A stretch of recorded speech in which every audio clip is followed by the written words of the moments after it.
എല്ലാവർക്കും നമസ്കാരം. Welcome to super notes. ഇനി വരാൻ പോകുന്ന പ്രധാനപ്പെട്ട നോട്ടിഫിക്കേഷനാണ് RRB ഗ്രൂപ്പ് ഡി നോട്ടിഫിക്കേഷൻ. അപ്പോൾ ഈ ഒരു സെഷന്റെ ലക്ഷ്യം ഇതാണ്. അതായത് നിങ്ങൾ ഈ സെഷൻ കാണുന്നതോടുകൂടി ഈ ഗ്രൂപ്പ് ഡിയുമായി ബന്ധപ്പെട്ട എല്ലാ ഡൗട്ടുകളും എന്ത് ചെയ്യുക, നമുക്ക് സോൾവ് ചെയ്യാൻ പറ്റും. അതായത് ഒന്നാമത്തെ ഡൗട്ട് വരുന്നത് ഇതിന്റെ ഏജ് ലിമിറ്റ് എന്താണ്, അതായത് കൂട്ടാൻ ചാൻസ് ഉണ്ടോ, ഏജ് ലിമിറ്റ് എന്താണ്.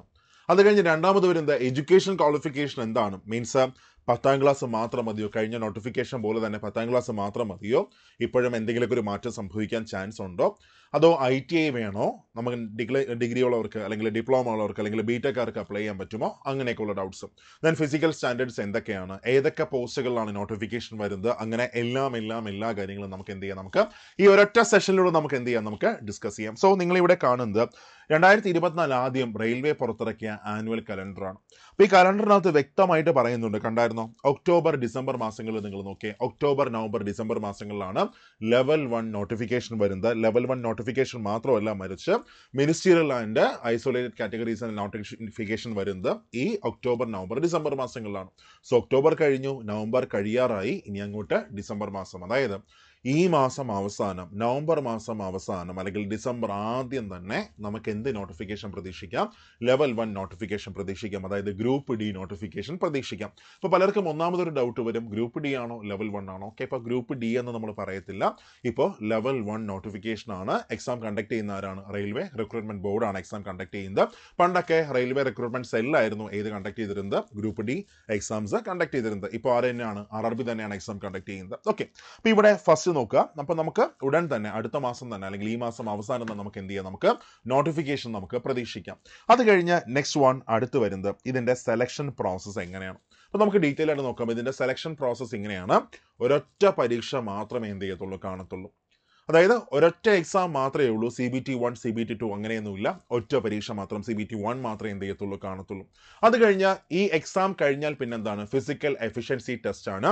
ഈ ഫിസിക്കൽ എഫിഷ്യൻസി ടെസ്റ്റ് കഴിഞ്ഞാൽ അടുത്ത് പിന്നെ മെഡിക്കൽ വെരിഫിക്കേഷൻ അല്ലെങ്കിൽ ഡോക്യുമെന്റ് വെരിഫിക്കേഷൻ ആണ് വരുന്നത്. മെഡിക്കലും പിന്നെ ഡോക്യുമെന്റ് വെരിഫിക്കേഷൻ, അങ്ങനെ 3 ഘട്ടങ്ങളിലായിട്ടാണ് ഇതിന്റെ സെലക്ഷൻ നടക്കാൻ പോകുന്നത്. അപ്പോൾ ഒറ്റ പരീക്ഷ മാത്രം, പിന്നെ ഫിസിക്കൽ എഫിഷ്യൻസി ടെസ്റ്റ്, ദെൻ അത് കഴിഞ്ഞ് ഡോക്യുമെന്റ് വെരിഫിക്കേഷൻ, ദെൻ അത് കഴിഞ്ഞ് മെഡിക്കൽ. ഓക്കെ, മെഡിക്കൽ അത് കഴിഞ്ഞ് ഡോക്യുമെന്റ് വെരിഫിക്കേഷൻ. ഓക്കെ, അപ്പോൾ ഇവിടെ ഈ എക്സാമിന്റെ പ്രത്യേകത ആദ്യം മനസ്സിലാക്കാം. അതായത് റെയിൽവേ നടത്തുന്ന പരീക്ഷകളിൽ ഏറ്റവും അധികം വേക്കൻസി വരുന്നത് എപ്പോഴും ഏതിനായിരിക്കും, ലെവൽ 1 പോസ്റ്റിനായിരിക്കും. അതായത് ഒരുപാട് പോസ്റ്റുകളെ ചേർത്താണ് നമ്മൾ ലെവൽ 1 എന്ന് പറയുന്നത്. കഴിഞ്ഞ നോട്ടിഫിക്കേഷൻ നമ്മൾ നോക്കുകയാണെങ്കിൽ 2019 നോട്ടിഫിക്കേഷൻ നോക്കുകയാണെങ്കിൽ ഏതാണ്ട് 1,00,000-ലധികം വേക്കൻസി ആയിരുന്നു ഏതിനുണ്ടായിരുന്നത്, ഗ്രൂപ്പ് ഡിക്കകത്ത് ഉണ്ടായിരുന്നു. അപ്പോൾ ഇപ്പോഴും നമുക്ക് ചിലപ്പോൾ അത്രയും വന്നില്ല എങ്കിൽ പോലും ഏതാണ്ട് അതിനടുത്തൊരു വേക്കൻസിനെ നമുക്ക് എന്ത് ചെയ്യാം, നമുക്ക് പ്രതീക്ഷിക്കാം. ക്ലിയർ ആണ്. ഓക്കെ, ഇനി അത് കഴിഞ്ഞ് നെക്സ്റ്റ് വൺ ഇതിന്റെ എക്സാം പാറ്റേൺ എങ്ങനെയാണ് നോക്കുക. 4 വിഷയങ്ങൾ മാത്രമാണ് ഇതിനകത്തുള്ളത്, നമ്മുടെ എക്സാമിനുള്ളത്. ഒന്ന് മാത്സ് ആണ്, രണ്ടാമത്തേത് റീസണിങ് ആണ്, മൂന്നാമത്തേത് ജനറൽ അവയർനെസ് ആണ്, GK പാർട്ട്, നാലാമത്തേത് വന്നിട്ട് ജനറൽ സയൻസ് ആണ്. അതായത് മനസ്സിലാക്കാം, നിങ്ങളിപ്പോൾ NDPCക്ക് പ്രിപ്പയർ ചെയ്യുന്ന ആളാണെന്ന് മനസ്സിലാക്കുക. നിങ്ങളിപ്പോൾ NDPCക്ക് പ്രിപ്പയർ ചെയ്തുകൊണ്ടിരിക്കുന്നു. അതായത് സിലബസ് സെയിം ആണ്, സിലബസിനകത്ത് ഒരു മാറ്റവും ഇല്ല, ഒരേ സിലബസ് ആണ്. സിലബസ് NDPC നമ്മൾ നോക്കുകയാണെങ്കിൽ, ഗ്രൂപ്പ് ഡി നമ്മൾ നോക്കുകയാണെങ്കിൽ ഒരേ സിലബസ് ആണ്. പക്ഷേ മാർക്ക് ഡിസ്ട്രിബ്യൂഷൻ മാത്രമേ എന്ത് ചെയ്യുന്നുള്ളൂ, മാറുന്നുള്ളൂ. അതായത് നിങ്ങളിപ്പോൾ ഇവിടെ നോക്കി, ഇവിടെ എങ്ങനെയാണ് എക്സാം പാറ്റേൺ വരുന്നത്. സയൻസ് വന്നിട്ട് 25 ക്വസ്റ്റ്യൻസ് 25 മാർക്കാണ്. അത് കഴിഞ്ഞ് മാത്സ് നമ്മൾ നോക്കുകയാണെങ്കിൽ 25 ക്വസ്റ്റ്യൻസ് 25 മാർക്കാണ്. ദെൻ റീസണിങ് ആണെങ്കിൽ 30 ക്വസ്റ്റ്യൻസ് 30 മാർക്ക്. അത് കഴിഞ്ഞ് നെക്സ്റ്റ് വൺ GK നമ്മൾ നോക്കുകയാണെങ്കിൽ 20 ക്വസ്റ്റ്യൻസ് 20 മാർക്ക്. ഇങ്ങനെയാണ് മാർക്ക് ഡിസ്ട്രിബ്യൂഷൻ വരുന്നത്. ടോട്ടൽ 100 മാർക്കിനാണ് എക്സാം വരുന്നത്. 100 ക്വസ്റ്റ്യൻസ് 100 മാർക്ക്. ഓക്കെ, അപ്പോൾ അതായത് നമ്മൾ NDPCയും ഗ്രൂപ്പ് ഡിയും തമ്മിൽ കമ്പയർ ചെയ്യുമ്പോൾ NDPC എങ്ങനെയാണ് മാർക്ക് ഡിസ്ട്രിബ്യൂഷൻ വരുന്നത്. അതായത് NDPC മാർക്ക് ഡിസ്ട്രിബ്യൂഷൻ വരുന്നത് ഇങ്ങനെയാണ്: 30 questions maths, 30 questions reasoning, then 40 questions എന്താണ്, GK ആണ്. പക്ഷേ ഇവിടെ സിലബസ് സെയിം ആണ്, പക്ഷേ മാർക്ക് ഡിസ്ട്രിബ്യൂഷനിലൊന്ന മാറ്റം ഇതാണ്. ജനറൽ സയൻസ് എത്ര ക്വസ്റ്റ്യൻസ് ഉണ്ട്, 25 ക്വസ്റ്റ്യൻസ് ഉണ്ട്. മാത്സ് ആണെങ്കിൽ 25 ക്വസ്റ്റ്യൻസ്, റീസണിങ് ആണെങ്കിൽ 30 ക്വസ്റ്റ്യൻസ്, GK ആണെങ്കിൽ 20 ക്വസ്റ്റ്യൻസ്. അപ്പോൾ NDPCക്ക് GK 40 മാർക്ക് ഉണ്ടെങ്കിൽ ഇവിടെ എത്രയാണ്, ഇവിടെ 20 മാർക്കാണ്. പക്ഷേ സയൻസിന് എത്ര മാർക്കിന്റെ പ്രാധാന്യമുണ്ട്, 25 മാർക്കുണ്ട്. അപ്പോൾ സയൻസ് ഇതിനകത്ത് ഇമ്പോർട്ടൻ്റ് ആണ്. അപ്പോൾ science, maths, reasoning maximum mark contribute ചെയ്യുന്നു.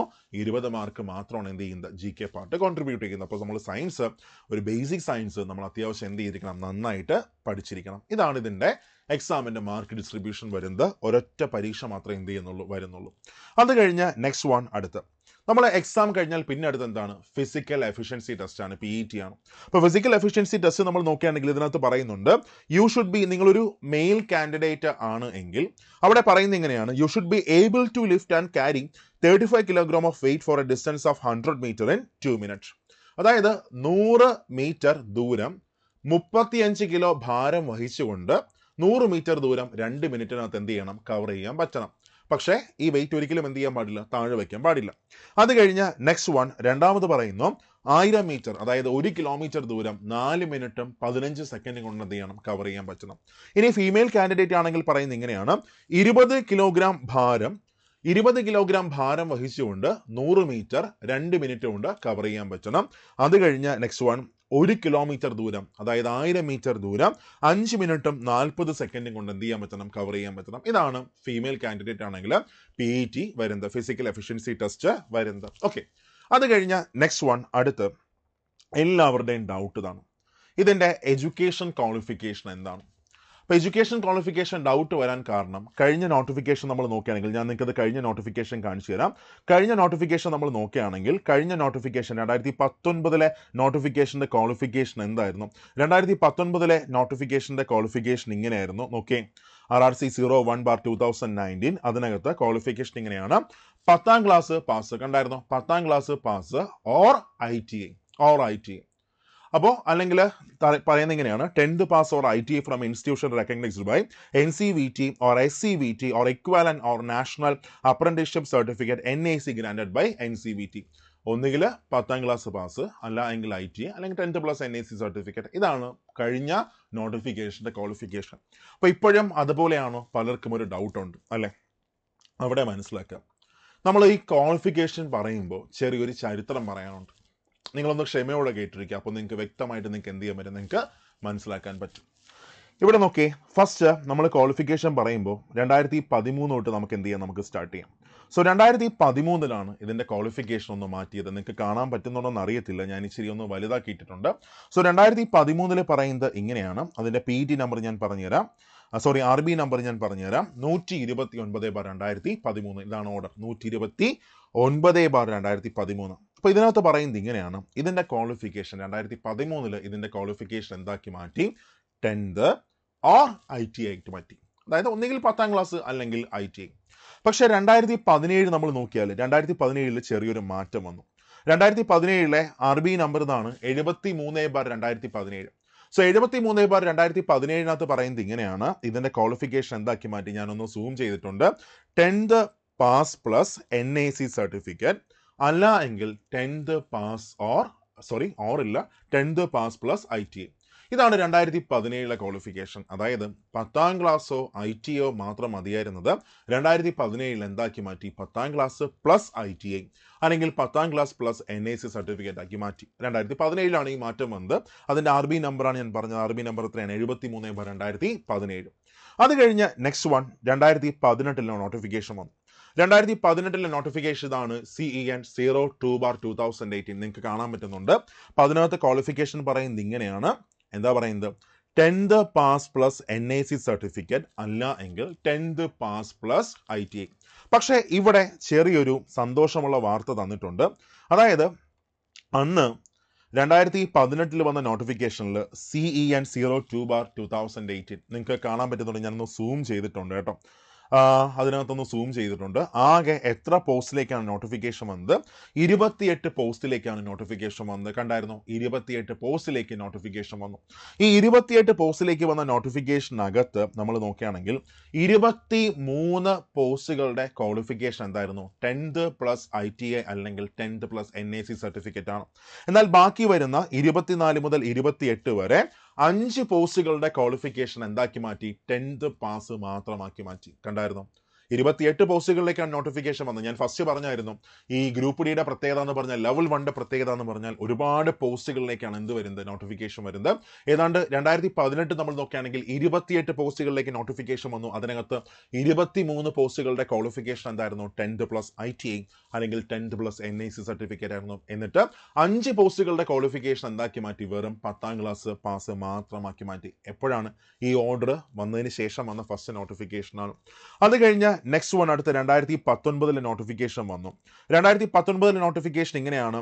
CEN number RRC 01/2019 post parameters ഇങ്ങനെയാണ്. അതിനകത്ത് ആകെ എത്ര പോസ്റ്റുകളിലേക്കാണ് നോട്ടിഫിക്കേഷൻ വന്നത്? അവിടെ നോട്ടിഫിക്കേഷൻ വന്നത് 17 പോസ്റ്റുകളിലേക്കാണ് നോട്ടിഫിക്കേഷൻ വന്നത്. 17 പോസ്റ്റുകളിലേക്കാണ് ലെവൽ 1 നോട്ടിഫിക്കേഷൻ വന്നത്. അപ്പോൾ അതുകൊണ്ടാണ് 1,00,000-ലധികം വേക്കൻസി അതിനകത്ത് വന്നത്. എന്ന് വെച്ചാൽ നമ്മളിപ്പോൾ NDPC ഗ്രാജുവേറ്റ് നോക്കുകയാണെങ്കിൽ 6 പോസ്റ്റുകളിലേക്കാണ്, അണ്ടർ ഗ്രാജുവേറ്റ് നോക്കുകയാണെങ്കിൽ അതിനേക്കാളും കുറവാണ്. പക്ഷേ ഇവിടെ 17 പോസ്റ്റുകളിലേക്കാണ് നോട്ടിഫിക്കേഷൻ വരുന്നത്. മാത്രമല്ല ഈ ലെവൽ 1ൻ്റെ പ്രത്യേകത എന്താണെന്നറിയോ? ജോലി നല്ല പാടാണ്. ഇപ്പോൾ ട്രാക്ക് മാനായിട്ടോ അല്ലെങ്കിൽ ഷണ്ടറൊക്കെ ആയിട്ട് നമ്മൾ കയറുകയാണെങ്കിലും നിൽക്കത്തില്ല, അത്രയ്ക്ക് പാടാണ് ജോലി. അപ്പോൾ ഷണ്ടറൊക്കെ പേടിയാവും. നിങ്ങൾ ജസ്റ്റ് ഗൂഗിളിൽ യൂട്യൂബിൽ കയറിയിട്ട് ഷണ്ടർ ഒന്ന് സെർച്ച് ചെയ്താൽ ഇപ്പോൾ ഒരു വിഷ്വൽ ഇപ്പം നമുക്ക് കാണാൻ പറ്റും. ഒരു ഷണ്ടർ ഞാൻ പറയുന്നില്ല, അത് പാടാണ്, ജോലി പാടാണ്. അങ്ങനെ മാത്രം നിങ്ങൾ കണ്ടാൽ മതി. ഓക്കെ. അപ്പോൾ അതുകൊണ്ട് തന്നെ ഇവരാരെങ്കിലും മറ്റൊരു എക്സാം എഴുതി ഇട്ടിട്ടുണ്ടെങ്കിലും എന്ത് ചെയ്യത്തില്ല, ഇതിനകത്ത് നിൽക്കത്തില്ല. അവർ അടുത്ത് കിട്ടുന്ന ഓപ്ഷനിലേക്ക് എന്ത് ചെയ്യും, അവരങ്ങ് പോകും. അപ്പോൾ സ്വാഭാവികമായിട്ടും വേക്കൻസി എന്തായിരിക്കും? ഇച്ചിരി വലുതായിരിക്കും. ജോലി പാടാണ്, ആദ്യമേ ഞാനത് പറയാം. ജോലി ഇച്ചിരി പാടാണ് ഗ്രൂപ്പ് ഡി എന്ന് പറയുന്നത്. പ്രത്യേകിച്ച് ഒരുപാട് പോസ്റ്റുകളുണ്ട്. ചില പോസ്റ്റുകളൊക്കെ ആണെങ്കിൽ എളുപ്പമാണ്, പക്ഷേ ചില പോസ്റ്റുകളൊക്കെ ആണെങ്കിൽ എന്താണ്, ഇച്ചിരി പാടാണ്. ഓക്കെ. അപ്പോൾ അതുകൊണ്ട് തന്നെ അധികം ആരും എന്ത് ചെയ്യത്തില്ല, മറ്റൊരു ഓപ്ഷൻ ഉണ്ടെങ്കിൽ അവർ എന്ത് ചെയ്യും, അവർ അതിലേക്ക് പോകത്തുള്ളൂ. അപ്പോൾ നമുക്കിപ്പോൾ ആദ്യം ഏതെങ്കിലും ഒരു ജോലി കിട്ടിയാൽ മതി എന്നൊരു സാഹചര്യത്തിലായിരിക്കും എന്ത് ചെയ്യുന്നത്, എല്ലാവരും നിൽക്കുന്നത്. അപ്പോൾ നമ്മൾ പറയുമ്പോൾ സത്യസന്ധമായിട്ട് പറയണം, അല്ലാതെ എന്താ പറയുക ഗ്രൂപ്പ് ഡി അങ്ങനെ അല്ല, കറക്റ്റ് എല്ലാവരും അറിഞ്ഞാൽ എന്ത് ചെയ്യണം, കയറണം. അപ്പോൾ എല്ലാവരും ആദ്യം നമ്മളെല്ലാം ചിന്തിക്കുന്നത് എങ്ങനെയാണ്, നമുക്ക് ഏതെങ്കിലും ഒരു ജോലി കിട്ടിയാൽ മതി, കുഴപ്പമില്ല, ഓക്കെ ആണ്, ശമ്പളം മാത്രം കിട്ടിയാൽ മതി. പക്ഷേ ജോലി കിട്ടിക്കഴിയുമ്പോൾ നമ്മൾ ഇതിൻ്റെ കൂട്ടത്തിൽ ഒരുപാട് എക്സാംസിന് വേണ്ടി നമ്മൾ പ്രിപ്പയർ ചെയ്യും. അപ്പോൾ മറ്റൊരു ജോലി നമുക്ക് മെച്ചപ്പെട്ടത് കിട്ടുകയാണെങ്കിൽ നമ്മൾ എന്ത് ചെയ്യും, അതിലേക്ക് നമ്മൾ കയറിപ്പോവും.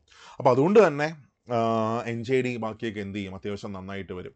മാത്രമല്ല മറ്റു ഓപ്ഷനിലേക്ക് പോകുമ്പോൾ അവിടെയും എന്ത് വരും, വേക്കൻസി വരും. സോ അത്യാവശ്യം വലിയൊരു വേക്കൻസി തന്നെ ഇപ്പോഴും നമുക്ക് എന്ത് ചെയ്യാം, നോട്ടിഫിക്കേഷൻ നമുക്ക് പ്രതീക്ഷിക്കാം. അപ്പോൾ 2019 വന്ന നോട്ടിഫിക്കേഷൻ നമ്മൾ നോക്കുകയാണെങ്കിൽ അതിനകത്ത് ക്വാളിഫിക്കേഷൻ എന്താക്കി മാറ്റി, 10ാം ക്ലാസ് പാസ് ഓർ IT ആയിട്ട് മാറ്റി. ഒന്നുകിൽ 10ാം ക്ലാസ് പാസ് അല്ലെങ്കിൽ IT. അപ്പോൾ ഇവിടെ എന്ത് സംഭവിച്ചതാണ്, സ്വാഭാവികമായിട്ടും വലിയൊരു വേക്കൻസിയുമായിട്ടാണ് 2 നോട്ടിഫിക്കേഷൻ വന്നത്. 2018, 2019. പ്രത്യേകിച്ച് നോർത്ത് ഇന്ത്യയിലേക്ക് ആൾക്കാർ എന്ത് ചെയ്തു, ചെറിയ സ്ട്രൈക്ക് എല്ലാം എന്ത് ചെയ്തു, ആരംഭിച്ചു. അപ്പം അതുകൊണ്ട് തന്നെ റെയിൽവേ ഒരു തവണത്തേക്ക് വേണ്ടി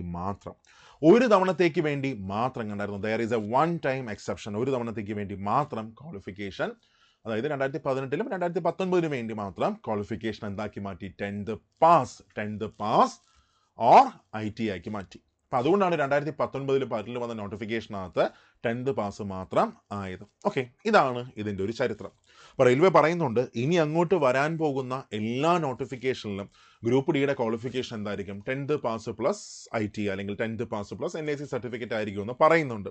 പക്ഷേ ഇനി ഇപ്പോഴത്തെ നോട്ടിഫിക്കേഷൻ നമ്മൾ നോക്കുകയാണെങ്കിൽ, അപ്പോൾ ഇപ്പോഴത്തെ നോട്ടിഫിക്കേഷൻ നമ്മൾ നോക്കുകയാണെങ്കിൽ 5 വർഷത്തിന് ശേഷമാണ് നോട്ടിഫിക്കേഷൻ വരാൻ പോകുന്നത്, അല്ലേ? 2019 ലാസ്റ്റ് നോട്ടിഫിക്കേഷൻ വന്നു, കോവിഡ് വന്നു. 5 വർഷത്തിന് ശേഷം വരാൻ പോകുന്ന നോട്ടിഫിക്കേഷനാണ്. അപ്പോൾ സ്വാഭാവികമായിട്ടും ഒരു തവണത്തേക്ക് കൂടെ നമുക്ക് എന്ത് ചെയ്യാം, നമുക്കൊരു ഇളവ് പ്രതീക്ഷിക്കാൻ പറ്റും. അഥവാ ഇളവ് ഇല്ല എങ്കിൽ തന്നെ എല്ലാ പോസ്റ്റുകൾക്കും എന്ത് കാണത്തില്ല, IT നിർബന്ധമാക്കത്തില്ല. 2018 വന്ന പോലെ തന്നെ കുറച്ച് പോസ്റ്റുകൾക്ക് IT നിർബന്ധമാക്കും. ബാക്കി പോസ്റ്റുകൾക്ക് എന്ത് ചെയ്യും, 10th പാസ് മാത്രമാകാൻ ക്വാളിഫിക്കേഷനാക്കി മാറ്റാനായിട്ട് ഒരു ചാൻസ് ഉണ്ട്. ഇത് വന്നതിന് ശേഷം മാത്രം എന്ത് ചെയ്താൽ മതി, ഉറപ്പിച്ചാൽ മതി. അല്ലാതെ ചിലപ്പോൾ നമ്മൾ പറയുന്ന ഒന്നുമല്ല, ചിലപ്പോൾ റെയിൽവേ കേൾക്കുന്നത് നമ്മൾ ആഗ്രഹിക്കുന്നതാണ് നമ്മൾ എന്ത് ചെയ്യുന്നത്, നമ്മൾ പറയുന്നത്. പക്ഷേ ചിലപ്പോൾ അവരെന്ത് ചെയ്യാം, ഒരു മെജോറിറ്റി പോസ്റ്റുകൾക്ക് IT എന്ത് ചെയ്യാം, കൊണ്ടുവരാം. അത് നോട്ടിഫിക്കേഷൻ വന്നതിന് ശേഷം മാത്രമേ നമുക്ക് അറിയാൻ പറ്റത്തുള്ളൂ. പക്ഷേ എന്നാൽ പോലും എല്ലാ പോസ്റ്റുകൾക്കും അവർക്ക് IT കൊണ്ടുവരാൻ പറ്റത്തില്ല. 2018 പോലെ ഹെൽപ്പർ ഒരു എന്താ പറയുക, ഒരു 30% പോസ്റ്റുകളുടെ ക്വാളിഫിക്കേഷൻ എന്തായിരിക്കും, 10th പാസ് തന്നെ ആയിരിക്കും. ഓക്കെ, ക്ലിയർ ആണ്. ഇതാണ് ഇതിൻ്റെ ക്വാളിഫിക്കേഷൻ വരുന്നത്. ഇനി അത് കഴിഞ്ഞ് നെക്സ്റ്റ് വൺ ഇതിൻ്റെ സാലറി എങ്ങനെ. അപ്പോൾ ഇതിൻ്റെ ബേസിക് പേ വരുന്നത് 18,000 മുതൽ 56,900 വരെയാണ് ഇതിൻ്റെ ബേസിക് പേ വരുന്നത്. അതായത് the salary scale for the pay level in the 7th pay matrix is between 18,000 and 56,900. ഇതാണ് സാലറി സ്കെയിൽ വരുന്നത്. പക്ഷേ 18,000 നല്ല സാലറി, അലവൻസും ബാക്കിയെല്ലാം വളരെ കൂടുതലാണ്. അതായത് 50%-ലധികം DA കിട്ടുന്നുണ്ട്. അതായത് നിങ്ങൾക്കൊരു ബേസിക് പേയുടെ 50%-ലധികം DA, HRA ഉണ്ട്, ഒരുപാട് അലവൻസസും ബാക്കിയെല്ലാം ഉണ്ട്. ഒരു കാര്യം പറയാമല്ലോ, ജോലി പാടാണെങ്കിലും ശമ്പളം കൊടുക്കാനായിട്ട് റെയിൽവേ പോയിട്ടേ ഉള്ളൂ, വാരിക്കോരി കൊടുത്തോളും. ഓക്കെ, ഭയങ്കര അലവൻസ് ആണ് കേട്ടോ, ഒരുപാട് അലവൻസും ബാക്കിയെല്ലാം അത്യാവശ്യം നന്നായിട്ടുണ്ട്. ഇനി അത് കഴിഞ്ഞ് നെക്സ്റ്റ് വൺ അടുത്ത് നമ്മുടെ കഴിഞ്ഞ കട്ട് ഓഫ് നമ്മൾ നോക്കുകയാണെങ്കിൽ കഴിഞ്ഞ കട്ട് ഓഫ് ചെന്നൈയുടെ കട്ട് ഓഫ് വന്നത് യു ആറിന് എത്ര കട്ട് ഓഫ് വന്നത്? യു ആറിന് 71.53 മാർക്കാണ് കഴിഞ്ഞ പരീക്ഷയുടെ കട്ട് ഓഫ് വന്നത്. RRB ചെന്നൈയുടെ കട്ട് ഓഫ് എത്രയായിരുന്നു? 71 മാർക്കായിരുന്നു കട്ട് ഓഫ്. ഇനി അത് കഴിഞ്ഞ് നെക്സ്റ്റ് വൺ ഇതിന്റെ ആപ്ലിക്കേഷൻ ഫീ വരുന്നത് മെയിൽ കാൻഡിഡേറ്റ് ആണെങ്കിൽ 500 ആയിരിക്കും. ദെൻ ഫീമെയിൽ ആണെങ്കിലോ ദെൻ അത് കഴിഞ്ഞ് ബാക്കി OBC ഒക്കെ ആണെങ്കിൽ എത്രയായിരിക്കും? SC/ST മൈനോറിറ്റീസ് മൈനോറിറ്റീസ് ഒക്കെ നമ്മൾ നോക്കുകയാണെങ്കിൽ അവിടെ എത്രയായിരിക്കും? 250 രൂപയായിരിക്കും ആപ്ലിക്കേഷൻ ഫീ വരുന്നത്. അപ്പോൾ നമ്മൾ എക്സാം അറ്റൻഡ് ചെയ്ത് കഴിഞ്ഞാൽ ഈ കാശ് എന്ത് ചെയ്യും? റീഫണ്ട് ചെയ്ത് നമ്മുടെ അക്കൗണ്ടിലേക്ക് വരും. മെയിൽ കാൻഡിഡേറ്റ് ആണെങ്കിൽ 400 രൂപ അക്കൗണ്ടിലേക്ക് റീഫണ്ട് ആകും. ദെൻ ഫീമെയിൽ ആണെങ്കിൽ ഫുൾ ക്യാഷും എന്ത് ചെയ്യും? അക്കൗണ്ടിലേക്ക് റീഫണ്ട് ആകും. ശരിക്കും പറഞ്ഞാൽ ആപ്ലിക്കേഷൻ ഫീ വരെ മേടിക്കുമെങ്കിലും എക്സാം കഴിഞ്ഞാൽ എന്ത് ചെയ്യും? തിരിച്ചു വരും. ഓക്കെ, അപ്പോൾ ഇത്രയാണ് നമ്മുടെ ഗ്രൂപ്പ് ഡിയെ കുറിച്ച് മൊത്തത്തിൽ പറയാനുള്ളത്. സോ നിങ്ങൾക്ക് ഏജ് ലിമിറ്റ് നിങ്ങൾക്ക് മനസ്സിലായി. പിന്നെ അത് കഴിഞ്ഞ് ഇക്വാലൻസി വരുന്ന കേസല്ലേ, IT പകരമുള്ള ഇക്വാലൻസി, അത് 5 വർഷത്തിനാണ് ശേഷമാണ് ഇപ്പോൾ നോട്ടിഫിക്കേഷൻ വരാൻ പോകുന്നത്. അപ്പോൾ അതുകൊണ്ട് തന്നെ നോട്ടിഫിക്കേഷൻ വന്നാലേ നമുക്ക് എന്ത് ചെയ്യാൻ പറ്റത്തുള്ളൂ, നമുക്ക് അതിനെക്കുറിച്ച് പറയാൻ പറ്റത്തുള്ളൂ കേട്ടോ. അല്ലാതെ ഒരിക്കലും എന്ത് ചെയ്യാൻ പറ്റത്തില്ല, പറയാൻ പറ്റത്തില്ല. ഇപ്പോൾ കണ്ടിന്യൂസ് ആയിട്ട് വന്നുകൊണ്ടിരിക്കുന്ന ഒരു നോട്ടിഫിക്കേഷൻ ആണെങ്കിൽ നമുക്ക് എന്ത് ചെയ്യാം, നമുക്ക് പറയാം. പക്ഷേ ഇത് 5 വർഷത്തിന് ശേഷമാണ് നോട്ടിഫിക്കേഷൻ വരാൻ പോകുന്നത്. അപ്പോൾ എന്തെല്ലാം മാറ്റങ്ങളുമായിട്ടാണ് നോട്ടിഫിക്കേഷൻ വരുന്നത് നമുക്ക് വന്നാലേ എന്ത് ചെയ്യാൻ പറ്റത്തുള്ളൂ, അറിയാൻ പറ്റത്തുള്ളൂ. അപ്പോൾ നിങ്ങൾ IT ഹോൾഡർ ആണെങ്കിൽ ഇപ്പോഴേ നിങ്ങൾ പഠിച്ചു തുടങ്ങും. ഇനി കാത്തിരിക്കുകയൊന്നും വേണ്ട, വലിയ വേക്കൻസി ആയിട്ടാണ് വരുന്നത്. അല്ലാതെ നിങ്ങൾ 10th പാസ്സാണെങ്കിൽ ഒക്കെ നിങ്ങൾ എന്ത് ചെയ്യുക, നിങ്ങൾ പഠിച്ചു തുടങ്ങുക. കാര്യം എല്ലാ പോസ്റ്റുകൾക്കും എന്ത് പോകത്തില്ല, IT ക്വാളിഫിക്കേഷൻ വരത്തില്ല. അപ്പോൾ പ്രിപ്പറേഷൻ ഇപ്പോഴേ നിങ്ങൾ സ്റ്റാർട്ട് ചെയ്യാം. എക്സാം നമുക്ക് എപ്പോൾ പ്രതീക്ഷിക്കാമെന്ന് ചോദിച്ചാലും ഇപ്പോൾ NDPCയുടെ എക്സാം നമ്മൾ പ്രതീക്ഷിക്കുന്നത് എന്താണ്? NDPCയുടെ എക്സാം പ്രതീക്ഷിക്കുന്നത് ഗ്രാജുവേറ്റ് ആണെങ്കിൽ ഏപ്രിൽ മാസമാണ് പ്രതീക്ഷിക്കുന്നത്. അണ്ടർ ഗ്രാജുവേറ്റ് ആണെങ്കിൽ മെയ് ജൂൺ മാസങ്ങളിലാണ് NDPC പ്രതീക്ഷിക്കുന്നത്. അപ്പോൾ സ്വാഭാവികമായിട്ട് അതിന് ശേഷമായിരിക്കും ഏതിൻ്റെ എക്സാം വരാൻ പോകുന്നത്? ഈ ഗ്രൂപ്പ് ഡിയുടെ എക്സാം വരാൻ പോകുന്നത്. അപ്പോൾ നിങ്ങൾ ചിന്തിക്കും, എങ്ങനെ ഇത്ര കൃത്യമായിട്ട് അറിയാം? എടാ വേറെ ഒന്നുമില്ല, ഒരു സർക്കുലർ മൊത്തം ഇങ്ങനെ ഇടന്ന് കറങ്ങുന്നുണ്ട്, നിങ്ങൾ ശ്രദ്ധിച്ചൊന്നും അറിയത്തില്ല.